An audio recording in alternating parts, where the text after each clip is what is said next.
In today's video, I'm going to teach you how to check which card is used for App Store. If you've ever wondered which payment card is being charged for your apps, in-app purchases, or subscriptions, this walkthrough will make it clear and quick. We'll do everything right from your iPhone, and you don't need any special settings, just access to the App Store with the Apple ID you use for purchases. Start by opening the App Store on your iPhone. This is the same place you download apps and update them. Once it's open, look to the top right corner and tap the profile icon.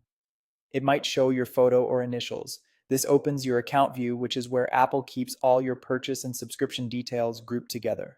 Next, tap your name at the top of the screen to open your full account page.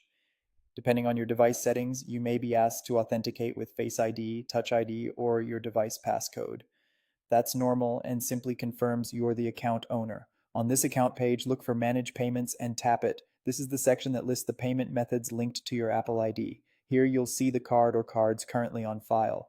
The one at the top, or clearly marked as your primary method, is the card being used for App Store purchases. This same card also covers in-app purchases and any subscriptions you manage through the App Store, like app memberships or premium features. If you only see one card, that's the one being charged. If you see multiple, the first one on the list is your active payment method, unless you switch it.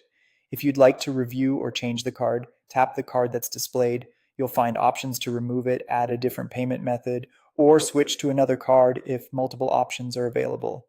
You can add a standard credit or debit card, Apple Card if it's supported in your region, or other payment methods Apple supports locally.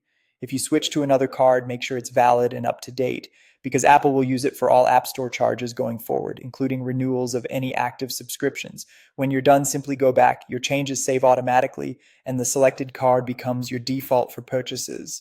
That's all it takes to confirm which card is being used and to manage it if you need to make a change. Thanks for watching. If you found this tutorial helpful, don't forget to like the video and subscribe to the channel for more App Store tips and easy how-tos.